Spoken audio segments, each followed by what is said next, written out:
काशी के मेरे मालिकों, मैंने अपनी बेटियों के सिंदूर का बदला लेने का जो वचन दिया था,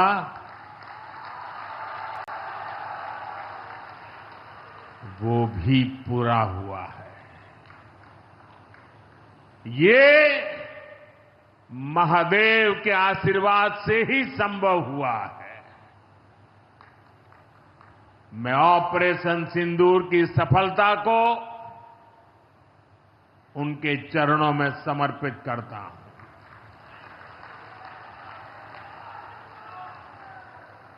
साथियों,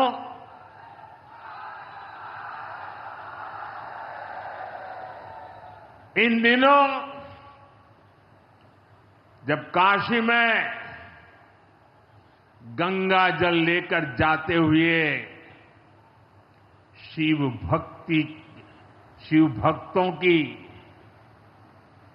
तस्वीरें जब देखने का अवसर मिल रहा है, दिव्य तस्वीरें, और खासकर सावन के पहले सोमवार को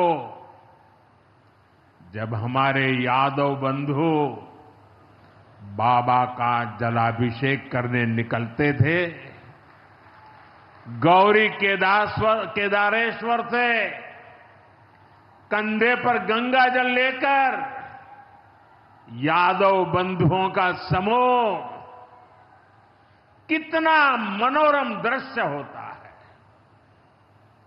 डमरू की आवाज, गलियों में कोलाहल, एक अद्भुत भाव विश्व पैदा होता है। मेरी भी बहुत इच्छा थी कि सावन के पवित्र महीने में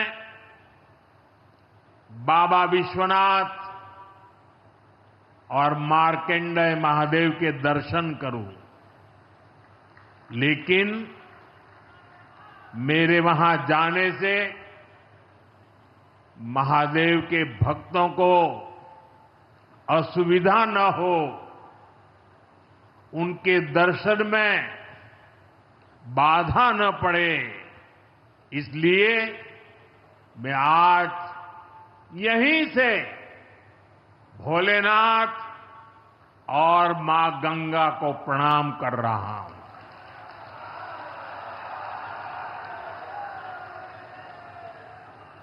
हम सेवापुरी के ई मंच से बाबा काशी विश्वनाथ के प्रणाम करत है। नमः पार्वती पते हर हर महादेव।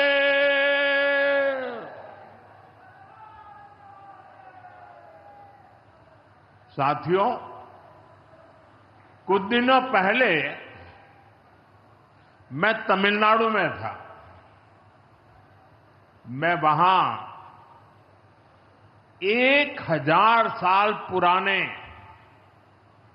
एक ऐतिहासिक मंदिर गया था, गंगईकोंडा चोलापुरम मंदिर।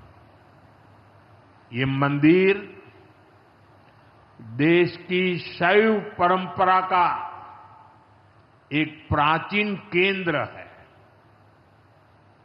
ये मंदिर हमारे देश के महान और प्रसिद्ध महान राजा राजेंद्र चोल ने बनवाया था।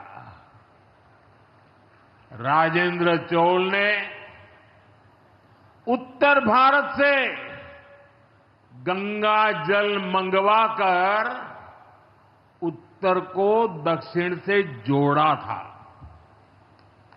1000 साल पहले अपनी शिव भक्ति और शैव परंपरा के जरिए राजेंद्र चोल ने एक भारत श्रेष्ठ भारत का उद्घोष किया। आज काशी तमिल संगमम जैसे प्रयासों के जरिए हम उसे आगे बढ़ाने का एक नम्र प्रयास कर रहे हैं। और मैं जब अभी अभी गंगईकोंडा चोलापुरम गया तो मेरे लिए बहुत संतोष की बात है कि 1000 साल बाद आपके आशीर्वाद से मैं भी गंगा जल लेकर वहां गया था। मां गंगा के आशीर्वाद से बहुत ही पवित्र माहौल में वहां पूजा संपन्न हुई। गंगा जल से वहां जलाभिषेक करने का सौभाग्य प्राप्त हुआ। साथियों, जीवन में ऐसे अवसर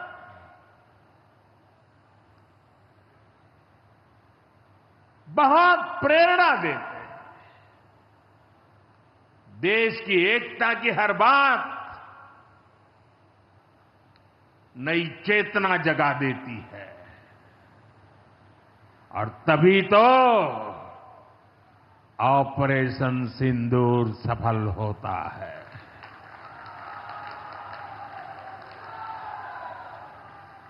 एक 140 करोड़ देशवासियों की एकता ऑपरेशन सिंदूर की ताकत बन जाती है। साथियों,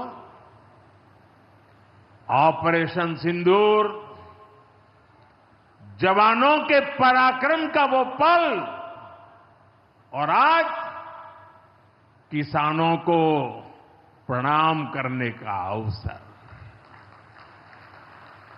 आज यहां एक विराट किसान उत्सव का आयोजन हो रहा है। देश के 10 करोड़ किसान भाइयों बहनों के खातों में 21,000 करोड़ रुपए पीएम किसान सम्मान निधि के रूप में भेजे गए हैं। और जब काशी से धन जाता है ना, वो तो अपने आप प्रसाद बन जाता है।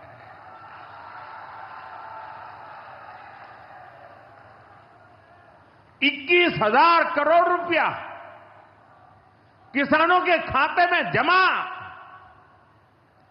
साथियों, आज यहां भी 2000 करोड़ रुपए से ज्यादा की विकास परियोजनाओं का लोकार्पण और शिलान्यास भी हुआ है।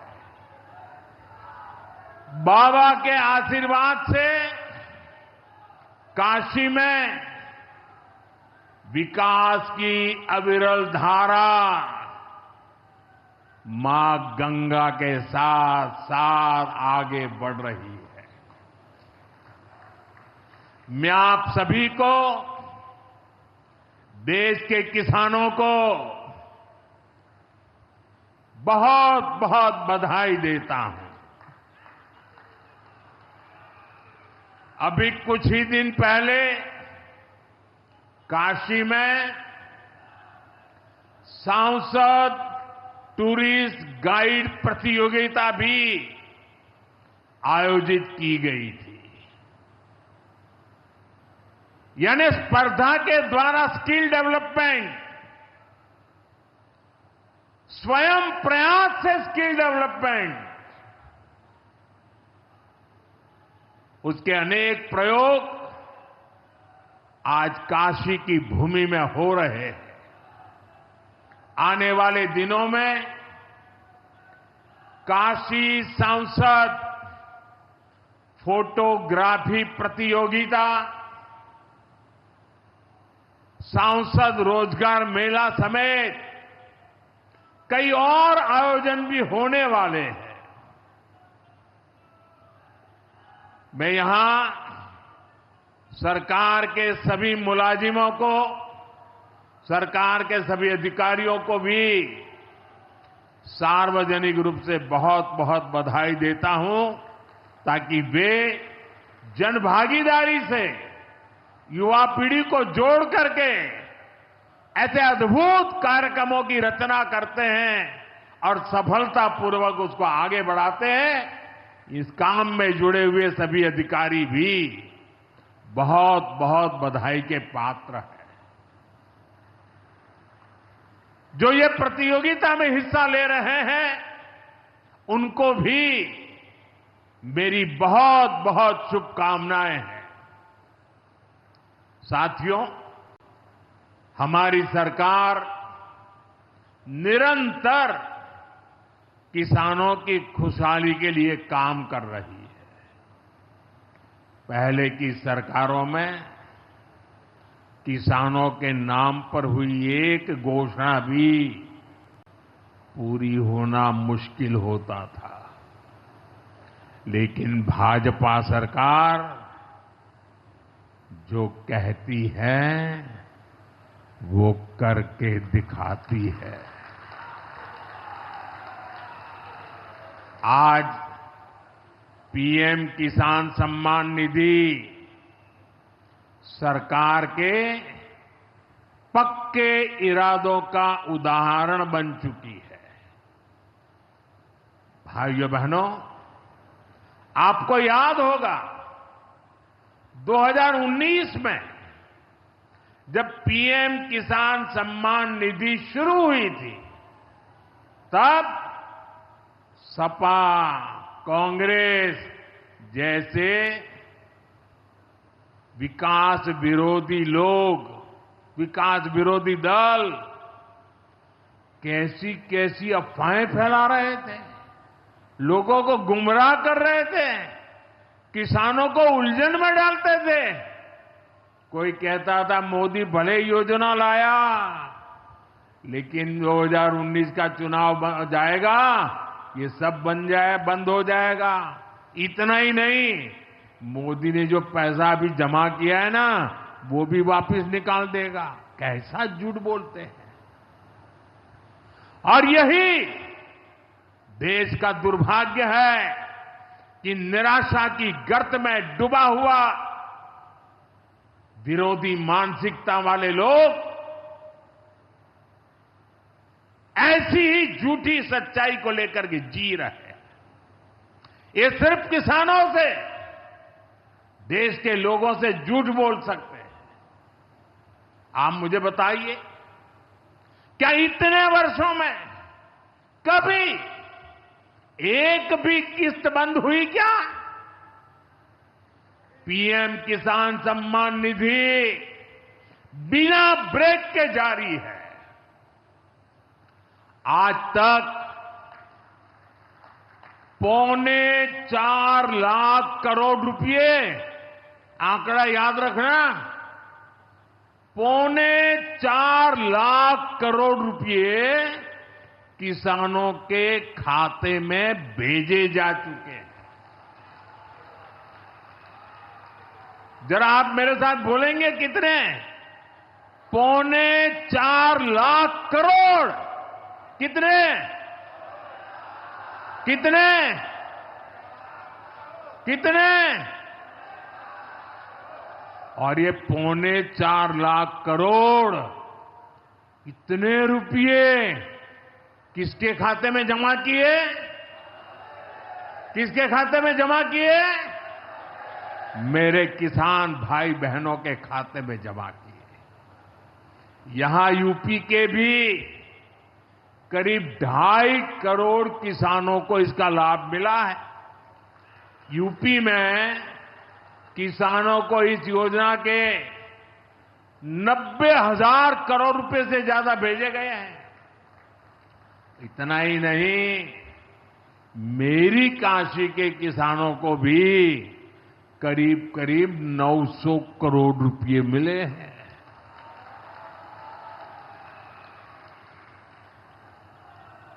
आपने ऐसा सांसद चुना कि आपके खाते में 900 करोड़ रुपया आया है।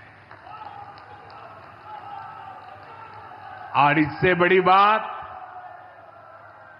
बिना किसी कट कमीशन के, कोई बिचौलिया नहीं, कोई कट नहीं, कोई कमीशन नहीं, कोई पैसे की हेरा फेरी नहीं, सीधे ये पैसे किसानों के खाते में पहुंचे हैं।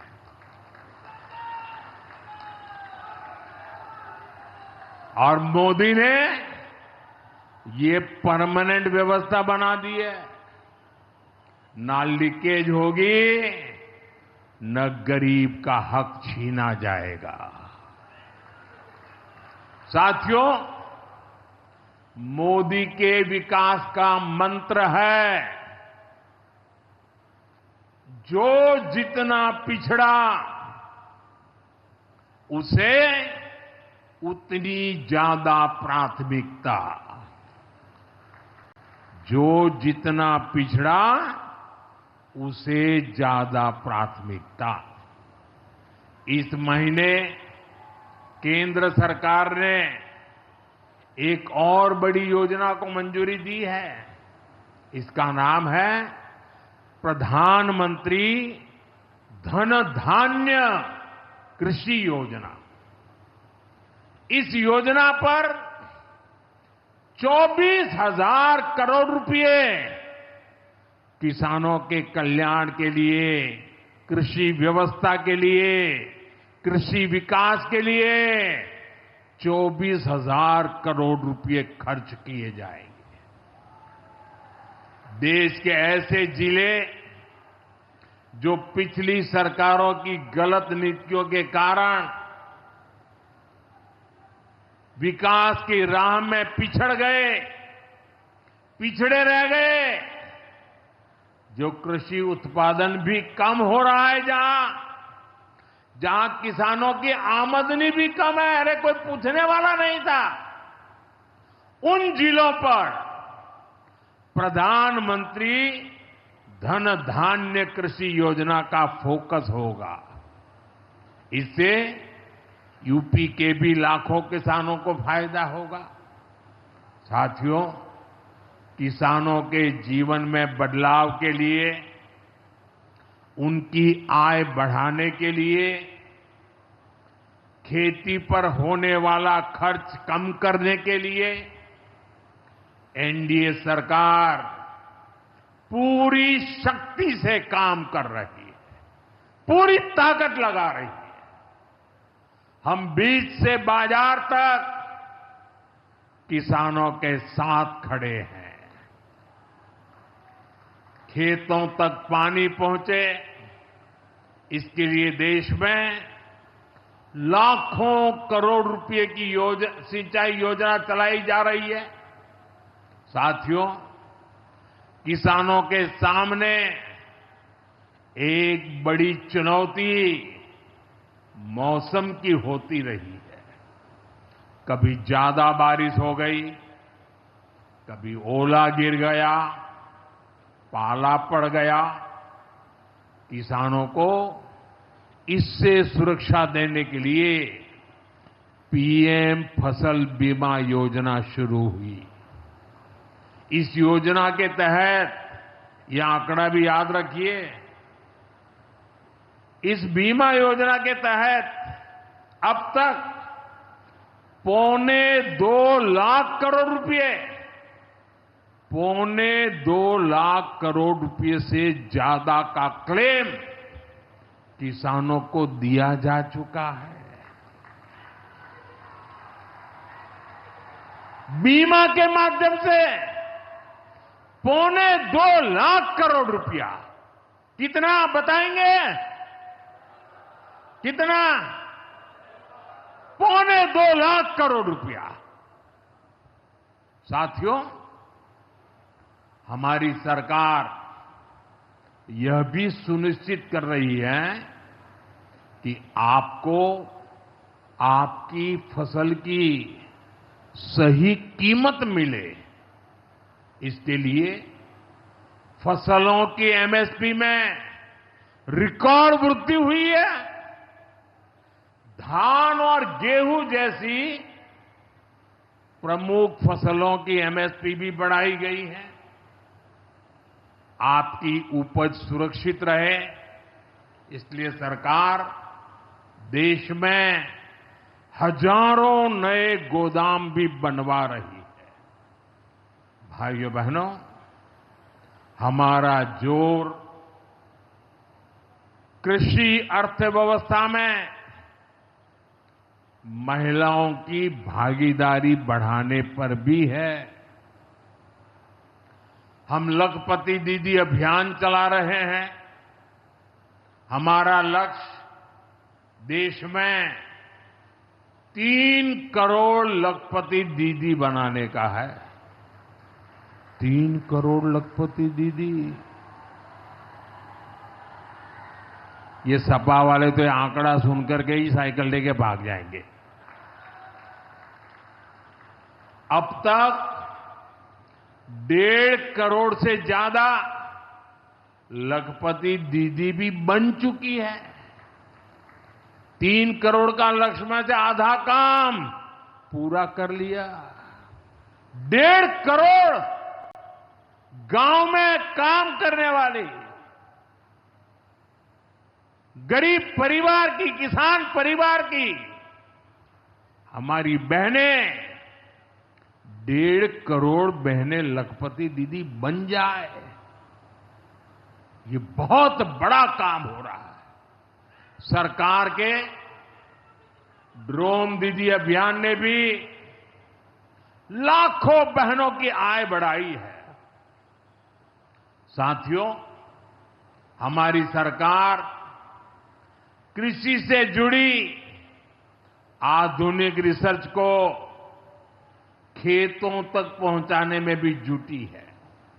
इसके लिए मई और जून के महीने में खास तौर पर विकसित कृषि संकल्प अभियान चलाया गया। लैब से लैंड के मंत्र के साथ 1.25 करोड़ से अधिक किसानों से सीधा संवाद किया गया। हमारे देश में माना गया है और यह व्यवस्था भी है कि कृषि ये राज्य का विषय है और सही भी है, लेकिन उसके बावजूद भी भारत सरकार को लगा, एनडीए सरकार को लगा, मोदी सरकार को लगा कि भले विषय राज्य का हो, राज्य करे, कर पाए न कर पाए, बहुत से राज्य जो नहीं कर पाते हैं, तो हमने तय किया कि हम खुद भी कुछ करेंगे और करोड़ों किसानों के साथ सीधा संवाद किया। साथियों, केंद्र सरकार की योजनाओं का लाभ आप सभी तक निरंतर पहुंचता रहे, इस दिशा में आज मुझे आपके साथ एक अहम जानकारी साझा करनी है और उसमें मुझे आपकी मदद भी चाहिए। यहां बैठे हुए लोगों की भी मदद चाहिए। आपको पता है, जनधन योजना के तहत देश में 55 करोड़ गरीबों के बैंक खाते खोले गए। जिनको कभी बैंक का दरवाजा देखने का सौभाग्य नहीं मिला था, ऐसे 55 करोड़ लोगों के खाते, ये मोदी को जब से आपने काम करने का अवसर दिया ना, मैं ये काम कर रहा था। 55 करोड़। अब इस योजना को हाल ही में 10 साल पूरे हुए हैं। अब बैंकिंग क्षेत्र का कुछ नियम है। वो नियम ये कहते हैं कि 10 साल बाद बैंक खातों का दोबारा से केवाईसी करना जरूरी होता है। एक प्रक्रिया पूरी करनी होती है। अब आप बैंक में जाएं, करें या न करें, पहले सब आपको करना होता है।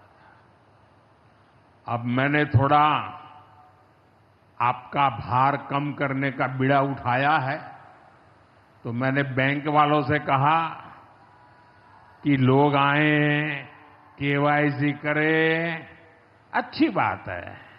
हमें नागरिकों को हमेशा जागृत रखना चाहिए, लेकिन हम क्या एक अभियान चला सकते हैं?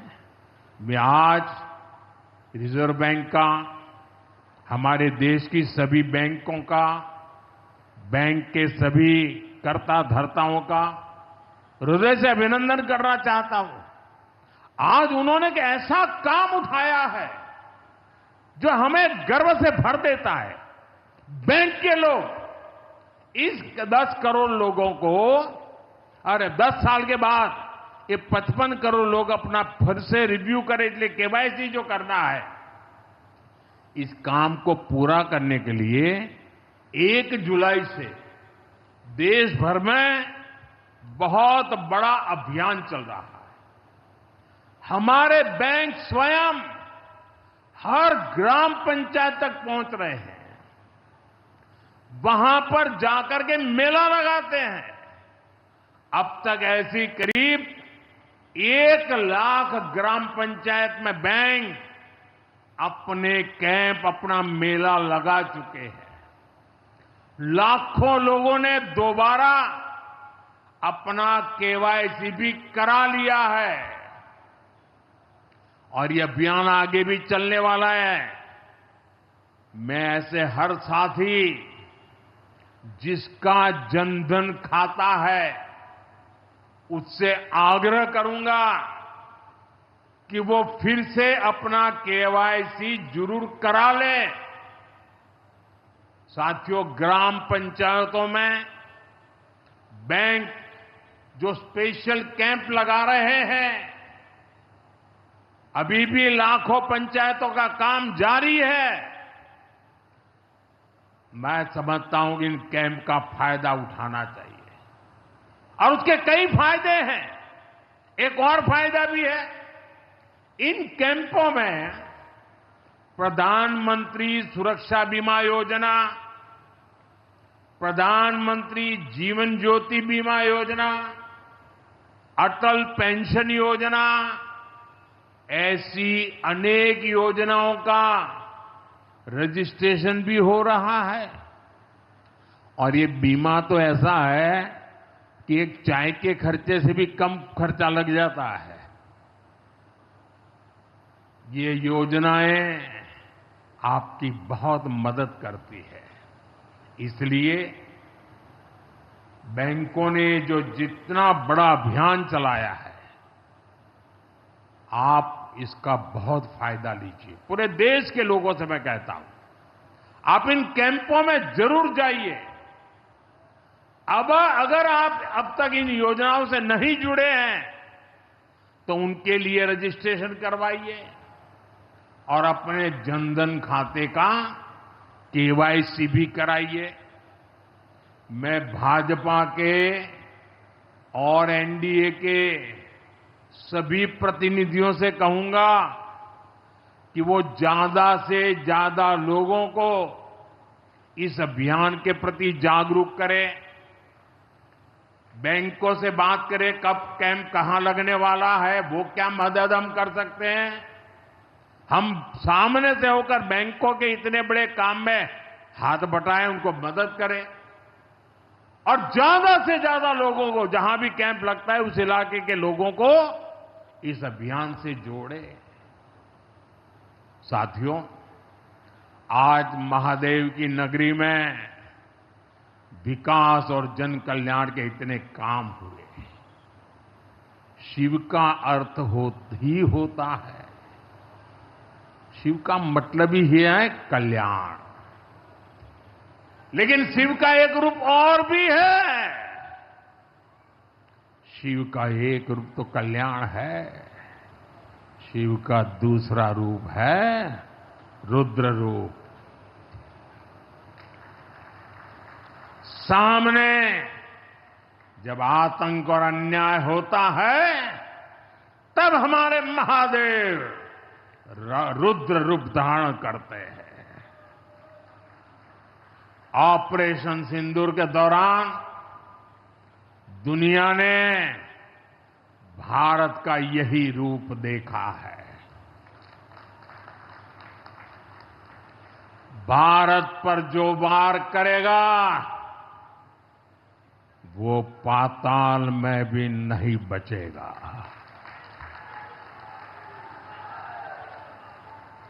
लेकिन भाइयों बहनों, दुर्भाग्य से ऑपरेशन सिंदूर की सफलता पर हमारे देश के कुछ लोगों को भी पेट में दर्द हो रहा है। ये कांग्रेस पार्टी और उनके चेले चपाटे, उनके दोस्त इस बात को पचा नहीं पा रहे कि भारत ने पाकिस्तान के आतंकी ठिकानों को तबाह कर दिया। मैं मेरे काशी के मालिकों से पूछना चाहता हूं, भारत की ताकत से आपको गर्व होता है कि नहीं होता है? ऑपरेशन सिंदूर से गर्व होता है कि नहीं होता है? आतंकियों के ठिकानों को नष्ट करने का आपको गर्व होता है कि नहीं होता है? साथियों, आपने वो तस्वीरें देखी होगी कैसे हमारे ड्रोन्स, हमारे मिसाइल्स ने सटीक वार करके आतंक के हेडक्वार्टर्स को खंडहर बना दिया। पाकिस्तान के कई सारे एयरबेस तो आज भी आईसीयू में पड़े हैं। पाकिस्तान दुखी है, ये तो सब कोई समझ सकता है। लेकिन पाकिस्तान का ये दुख कांग्रेस और सपा से सहन नहीं हो पा रहा। उधर आतंक का आकार होता है, इधर कांग्रेस सपा वाले आतंकियों की हालत को देखकर रोते हैं। साथियों, कांग्रेस हमारी सेनाओं के पराक्रम का लगातार अपमान कर रही है। कांग्रेस ने ऑपरेशन सिंदूर को तमाशा कहा है। आप मुझे बताइए, सिंदूर कभी भी तमाशा हो सकता है क्या? हो सकता है क्या? क्या सिंदूर को तमाशा कोई कह सकता है क्या? हमारी सेना का पराक्रम और बहनों के सिंदूर का बदला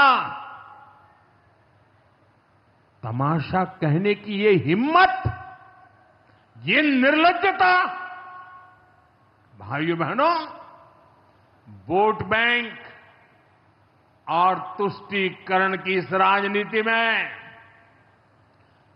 ये समाजवादी पार्टी भी पीछे नहीं है।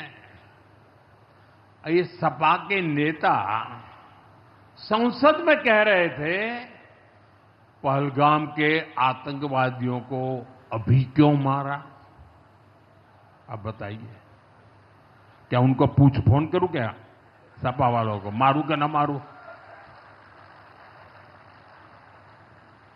कोई मुझे बताए भाई, सामान्य बुद्धि से बताए, क्या आतंकवादियों को मारने के लिए भी क्या इंतजार करना चाहिए क्या? क्या उन्हें भागने का मौका देना था क्या? ये वही लोग हैं जो यूपी में जब सत्ता में थे तब आतंकवादियों को क्लीन चिट देते थे, बम धमाके करने वाले आतंकियों से मुकदमे वापस लेते थे। अब उन्हें आतंकवादियों के मारे जाने पर परेशानी हो रही है। इन्हें ऑपरेशन सिंदूर के नाम पर परेशानी हो रही है। मैं इन लोगों को काशी की धरती से कहना चाहता हूं, ये नया भारत है।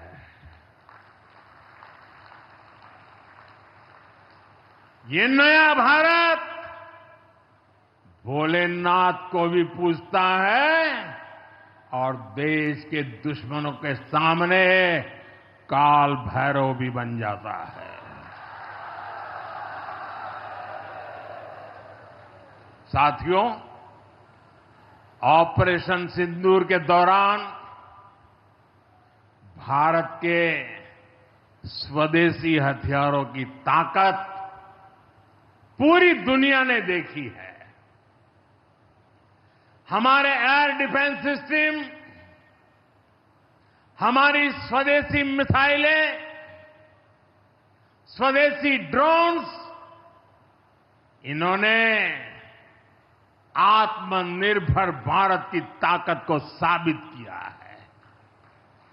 खासकर हमारी ब्रह्मोस मिसाइलें, इनकी दहशत भारत के हर दुश्मन के भीतर भर गई है।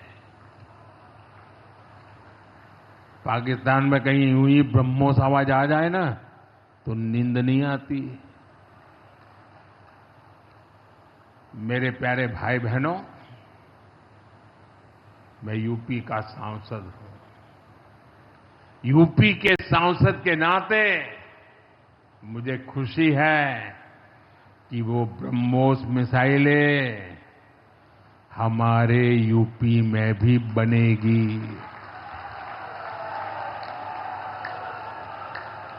लखनऊ में ब्रह्मोस मिसाइल की मैन्युफैक्चरिंग शुरू हो रही है। यूपी डिफेंस कॉरिडोर में भी कई बड़ी डिफेंस कंपनियां अपने प्लांट लगा रही है। आने वाले समय में यूपी में बने हथियार, हिंदुस्तान के हर भाग में बने हथियार भारतीय सेनाओं की ताकत बनेंगे। मुझे साथियों बताइए, जब ये आत्मनिर्भर सैन्य शक्ति की बात सुनते हैं, आपको गर्व होता है कि नहीं होता है? जरा पूरी ताकत से हाथ ऊपर करके बताइए, आपको गर्व होता है कि नहीं होता है? गर्व होता है कि नहीं होता है? बोले हर हर महादेव। अगर पाकिस्तान ने फिर कोई पाप किया तो यूपी में बनी मिसाइलें आतंकियों को तबाह कर देगी। साथियों,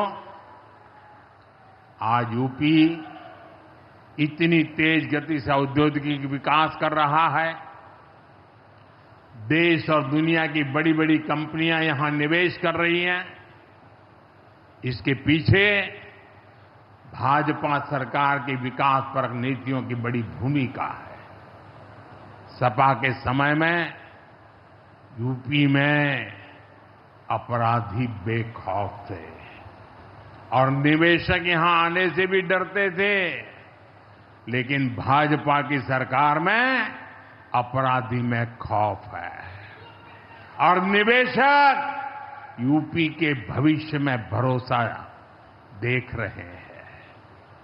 मैं विकास की इस रफ्तार के लिए यूपी सरकार को बधाई देता हूं। साथियों, मुझे संतोष है कि काशी में विकास का महायज्ञ लगातार जारी है।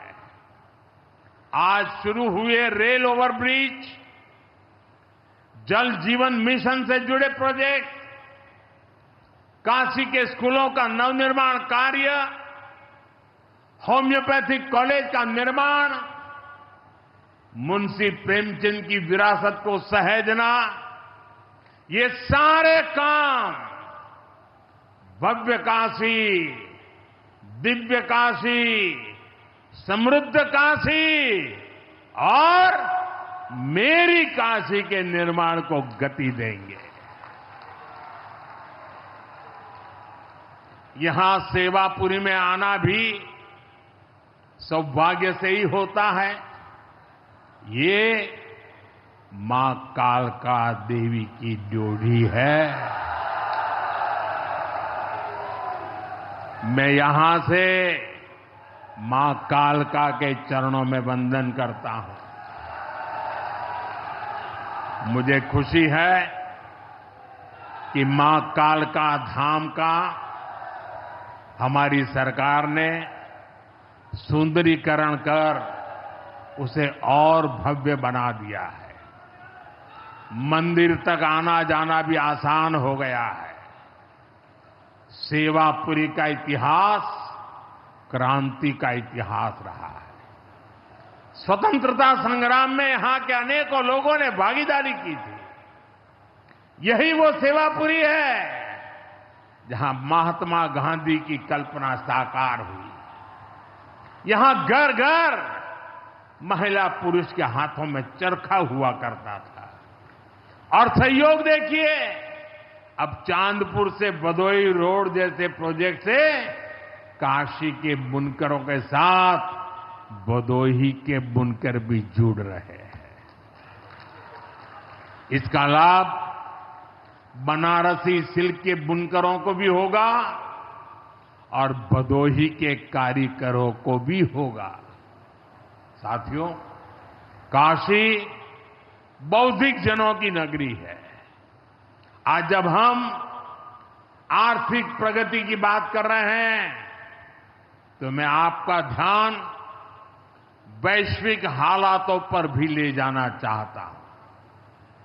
आज दुनिया की अर्थव्यवस्था कई आशंकाओं से गुजर रही है। अस्थिरता का माहौल है। ऐसे में दुनिया के देश अपने अपने हितों पर फोकस कर रहे हैं। अपने अपने देश के हितों पर ध्यान केंद्रित कर रहे हैं। भारत भी दुनिया की तीसरी सबसे बड़ी अर्थव्यवस्था बनने जा रहा है। इसलिए भारत को भी अपने आर्थिक हितों को लेकर सजग रहना ही है। हमारे किसान, हमारे लघु उद्योग, हमारे नौजवानों के रोजगार, इनका हित हमारे लिए सर्वोपरि है। सरकार इस दिशा में हर प्रयास कर रही है, लेकिन देश के नागरिक के रूप में भी हमारे कुछ दायित्व है। और ये बात सिर्फ मोदी नहीं, हिंदुस्तान के हर व्यक्ति ने दिन में हर पल बोलते रहना चाहिए, दूसरे को कहते रहना चाहिए। जो देश का भला चाहते हैं, जो देश को तीसरे नंबर की इकोनॉमी बनाना चाहते हैं, ऐसा कोई भी राजनीतिक दल हो, कोई भी राजनेता हो, उसने अपने संकोच को छोड़ करके देश हित में हर पल, हर बार, हर जगह देशवासियों के अंदर एक भाव जगाना होगा, और वो है हम स्वदेशी का संकल्प लें। अब हम कौन सी चीजों को खरीदेंगे, कौन से तराजू से तोलेंगे? मेरे भाइयों बहनों, मेरे देशवासियों, अब हम कुछ भी खरीदें तो एक ही तराजू होना चाहिए। हम उन चीजों को खरीदेंगे जिसे बनाने में किसी न किसी भारतीय का पसीना बहा है। और जो चीज भारत के लोगों द्वारा बनी है, भारत के लोगों के कौशल्य से बनी है, भारत के लोगों के पसीने से बनी है, हमारे लिए वह स्वदेशी है। हमें vocal for local, vocal for local मंत्र को अपनाना होगा। हम संकल्प लें कि हम मेक इन इंडिया प्रोडक्ट्स को ही बढ़ावा देंगे। हमारे घर में जो कुछ भी नया सामान आएगा, मैं नए सामान की बात कर रहा हूं, हमारे घर में जो भी नया सामान आएगा वो स्वदेशी ही होगा। ये जिम्मेदारी हर देशवासी को लेनी होगी। और मैं आज मेरे व्यापार जगत के भाई बहनों से विशेष आग्रह करना चाहता हूं। मैं मेरे दुकानदार भाई बहनों से आग्रह करना चाहता हूं, जब दुनिया इस प्रकार से अस्थिरता के माहौल से गुजर रही है, तब हम भी, चाहे व्यापार हो, छोटी दुकान हो, कारोबार करते हो, अब हम हमारे यहां से सिर्फ और सिर्फ स्वदेशी माल ही बेचेंगे। साथियों, ये स्वदेशी माल बेचने का संकल्प भी देश की सच्ची सेवा होगा। आने वाले महीने त्योहारों के महीने हैं, दिवाली आएगी, बाद में शादियों के समय आएगा। हर पल अब स्वदेशी ही खरीदेंगे। मैंने जब देशवासियों को कहा था मेड इन इंडिया, अब विदेशों में जाकर के शादियां कर करके देश का धन मत लुटाओ। और मुझे खुशी है, कई नौजवान मुझे चिट्ठी लिखते थे कि हमारा परिवार तो विदेश में शादी करना तय किया था, लेकिन आपकी बात सुन करके अब हमने वहां का सारा कैंसिल कर दिया, थोड़ा खर्चा भी हो गया, लेकिन अब हम भारत में ही शादी करेंगे। हमारे यहां भी बहुत अच्छे स्थान है जहां शादी ब्याह हो सकता है। हर बात में स्वदेशी का भाव आने वाले दिनों में हमारा भविष्य तय करने वाला है दोस्तों। और ये महात्मा गांधी को भी बड़ी श्रद्धांजलि होगी।